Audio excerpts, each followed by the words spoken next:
సంయమనం పాటించినారు కాబట్టి ఎటువంటి చర్య జరగల. అయినా ఆ తర్వాత మొత్తం 3 కేసులు పెట్టారు.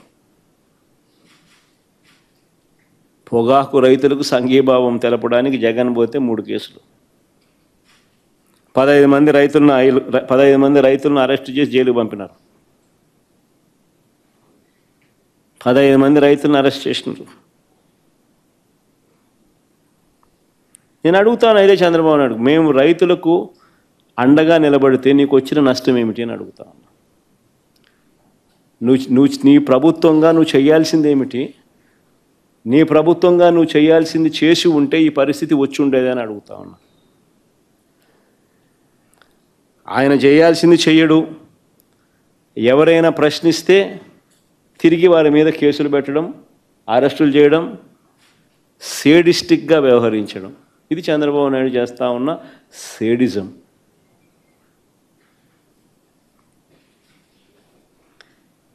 గత ఏడాది పోలీసులు వేధింపులకు గురై ఆత్మహత్య చేసుకున్న మా పార్టీ నాయకుడు కుటుంబాన్ని పరామర్శించేందుకు జూన్ 18వ తారీఖున పల్నాడు జిల్లా సత్తెనపల్లి నియోజకవర్గంలోకి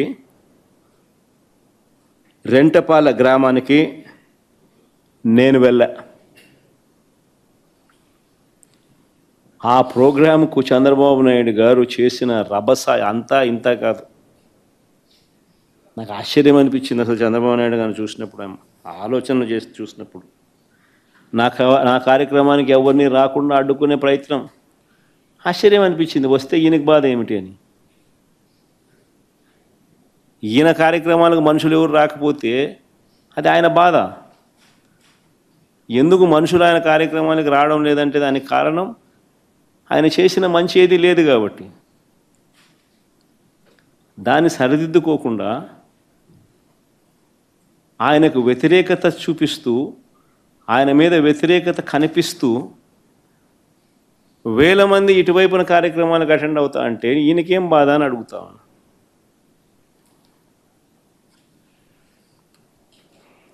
నా కార్యక్రమానికి ఎవరిని రానికుండా అడ్డుకోవడం, నాయకులకు కార్యకర్తలకు నోటీసులు ఇచ్చి బెదిరించడం, పోలీస్ స్టేషన్లలోనే ఇళ్లల్లోనే నిర్బంధించేట్టుగా చెక్ పోస్టులు పెట్టడం, లాఠీ ఛార్జీలు చేయించడం. సత్తెనపల్లిలో పొద్దున్నే టౌన్లో లాఠీ ఛార్జ్, పొద్దున్నే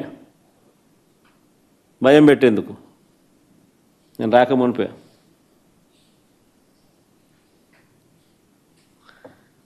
కార్యక్రమానికి పోలీసులు భద్రత కల్పించాల్సింది పోయి పోలీసులు నాకు భద్రత కల్పించడం కోసం లేరు అక్కడ. పోలీసులు నా కార్యక్రమానికి ఎవరు రాకుండా చూసుకునే దానికోసం పోలీసులను పెట్టినారు.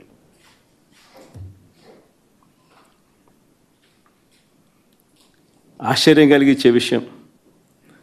తర్వాత 5 కేసులు నమోదు చేశారు ఆ కార్యక్రమం అయిపోయిన తర్వాత.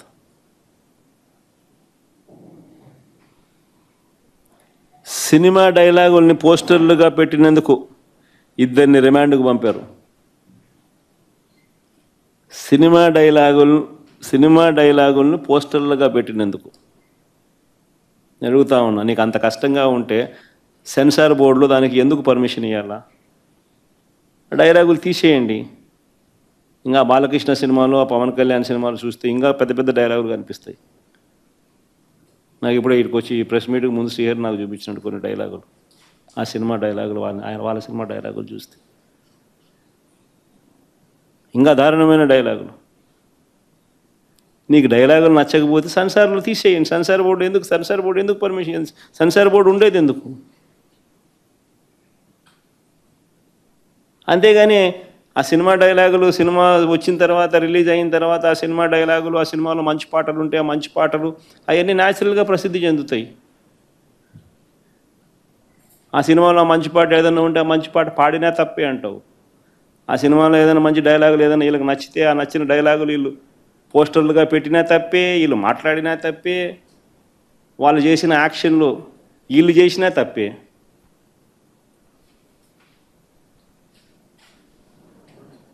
వాళ్ళు ఇలా అన్నా తప్పే, వాళ్ళు ఇలా అన్నా తప్పే. ఎందుకు? మరి సినిమాలు ఎందుకు తీస్తున్నారు స్వామి మీరు? ఆపేసేయండి, మూసేయండి.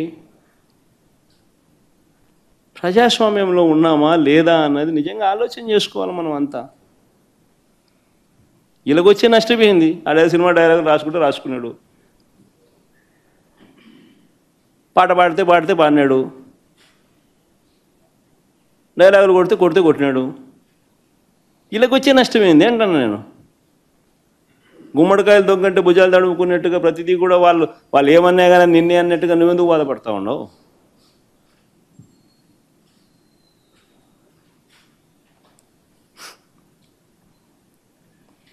నూట 131 మందికి నోటీసులు ఇచ్చినారు. 131 మందికి నోటీసులు ఇచ్చినారు.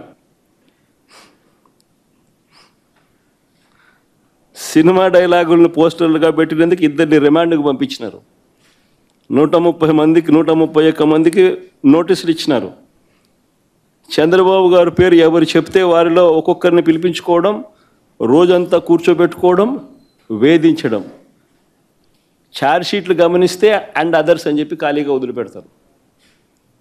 అంటే వాళ్ళకి నచ్చినోని ఇన్స్టాల్మెంట్ బేసిస్ కింద ఎప్పుడు కావాలంటే అప్పుడు ఇరికిచ్చేదానికోసం. స్థానిక ఎలక్షన్లు కానీ ఇంకొక ఎలక్షన్లు కానీ వచ్చినప్పుడు వీళ్ళ అదర్స్లు అందరినీ కూడా జాయిన్ చేయించేసేస్తారు. చేయించి వీళ్ళందరినీ ఎలక్షన్ల ముందు ఎత్తడం. ఎందుకు ఇంత కుట్రలు చేస్తూ ఉండరు? ప్రజాస్వామ్యంలో మంచి చేసి ప్రజల మనసులను గెలుచుకొని పాలన చేయాలి. అది సత్తా. అలా చేసి నువ్వు ఇలా అను, అది సత్తా. అంతే తప్ప నువ్వు అన్యాయమైన పాలన చేస్తూ నిన్ను ఎవడైనా ప్రశ్నిస్తే ఆడిట్టన్నాడు, వీళ్ళిట్టన్నారు, వాళ్ళు అట్ట మాట్లాడారు, ఇట్ట మాట్లాడాడు అని చెప్పి తోసేయడం, స్టేషన్లో పెట్టడం. ఏమిటి ఇది?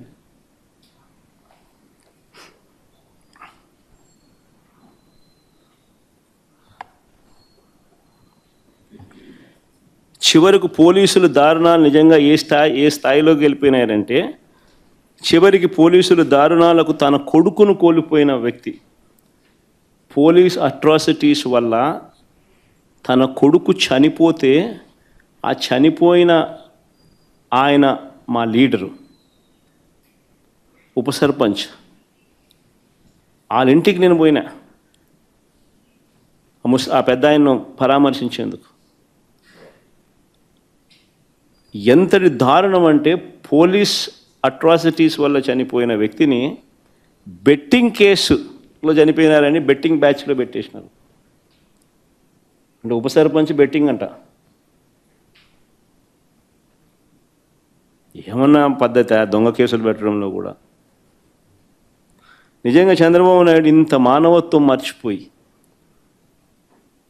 చంద్రబాబు నాయుడు అనే వ్యక్తి తానే మాట్లాడుతూ ఉన్నాడు ఈ మాటలన్నీ కూడా.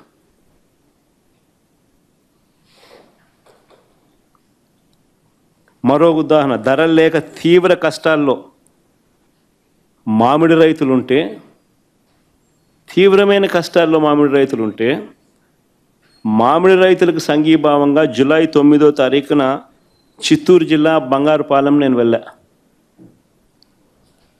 ఇదే మామిడి రైతుల పరిస్థితి గత సంవత్సరం వైఎస్ఆర్సీపీ ప్రభుత్వం ఉన్నప్పుడు.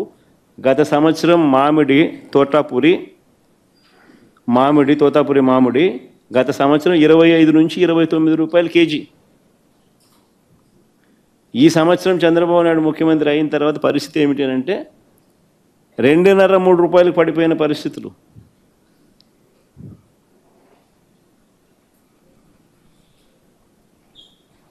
₹2 నీకు కేజీ మామిడి దొరుకుతూ ఉంది అని అంటే రైతుల పరిస్థితి ఏమిటి? మామూలుగా మే నెల 10-15 తారీఖున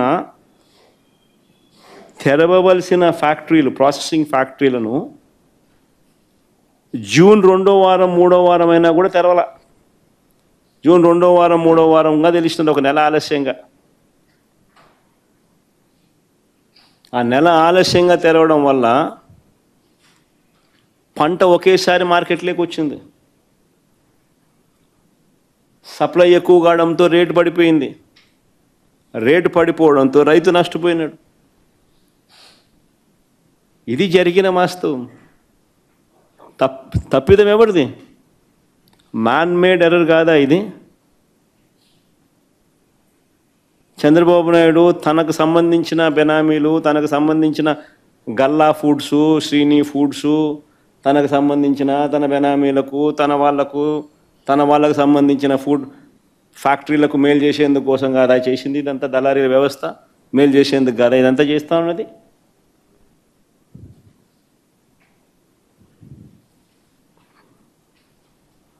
అడుగుతా ఉన్నా, ఎంతమంది రైతులకు 12 రూపాయలు వచ్చిందని?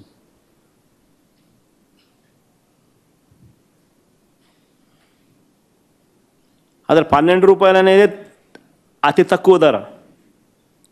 లాస్ట్ ఇయర్ 25-29 రూపాయలకు అమ్మితే, కర్ణాటకలో 16 రూపాయలకు సెంట్రల్ గవర్నమెంట్ కొనుగోలు చేస్తూ ఉందని చెప్పి అక్కడ కేంద్ర మంత్రి లేఖ రాస్తే సెంట్రల్ గవర్నమెంట్ విల్లింగ్నెస్ తెలిపితే, నువ్వు ఇక్కడ